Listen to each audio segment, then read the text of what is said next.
کہانی شروع ہوتی ہے ایک بہت ہی گھنے اور خوفناک جنگل سے۔ اس جنگل میں خزاں کا موسم ہے اور ہر طرف صرف پتے ہی پتے بکھرے ہوئے ہیں۔ اس جنگل کے اندر ایک معصوم لومڑی رہتی ہے۔ وہ لومڑی اکیلی ہے اور بھوک سے نڈال ہے اور اکیلے ہی کھانا تلاش کر رہی ہے۔ اچانک ہوا کا ایک تیز جھونکا آتا ہے اور ایک درخت سے ایک پتا گر کے ٹوٹ پڑتا ہے۔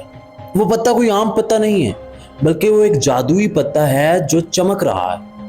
وہ چمکتے چمکتے ہوا میں تیر رہا ہے۔ لومڑی اس کو دیکھتی ہے تو سحر زدہ ہو جاتی ہے اور اس کو پکڑنے کے لیے اس کے پیچھے بھاگ پڑتی ہے۔ وہ پتا اس لومڑی کو جنگل کے اس حصے میں لے کے جاتا ہے جہاں آج سے پہلے وہ لومڑی کبھی بھی نہیں گئی، جہاں پہ ہر طرف صرف دھند ہی دھند ہے اور زمین غائب ہو چکی۔ وہ کھائی کا ایک کنارہ ہے۔ پتا اس کھائی کے اوپر جا کے ہوا میں محلق ہو جاتا ہے۔ لومڑی دیکھتی ہے تو اس پتے کو پکڑنے کے لیے جاتی ہے، لیکن وہ پھسل کے بالکل کھائی کے دہانے پہ گر جاتی ہے۔ کسی نہ کسی طریقے سے کسی نہ کسی پتھر کو پکڑ کے وہاں پہ لٹک جاتی ہے۔ وہ اوپر چڑھنے کی کوشش کرتی ہے لیکن ناکام ہو جاتی ہے۔ اچانک دھند میں دو چمکدار آنکھیں آتی ہیں۔ ایک خوفناک بھیڑیا آہستہ آہستہ اس لومڑی کی طرف بڑھ رہا ہے۔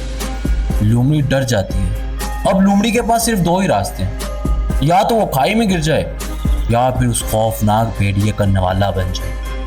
بھیڑیا آہستہ آہستہ لومڑی کے پاس آتا ہے۔ جیسے وہ لومڑی کے پاس آتا ہے اپنا بہت بڑا منہ کھولتا ہے اور لومڑی بھی حملہ کرنے کے بجائے وہ اس پتے کو اپنے دانتوں سے دبا لیتا ہے اور چبا کے اس پتے کو کھا جاتا ہے۔ جیسے ہی وہ بھیڑیا اس پتے کو کھاتا ہے تو اس کا خوفناک چہرہ اچانک ایک سکون والا چہرے میں تبدیل ہو جاتا ہے۔ یہ اس پتے کا کمال ہے جس کی وجہ سے وہ خوفناک بھیڑیا جنگل کا محافظ بن چکا ہے اور وہ چھوٹے جانوروں کی مدد کرتا ہے۔ کہانی تو یہاں ختم ہو گئی۔ اب آپ سے ایک سوال ہے کہ اس کہانی کا مورل کیا ہوگا؟ نیچے کمنٹس میں لازمی بتائیے گا، ٹھیک ہے؟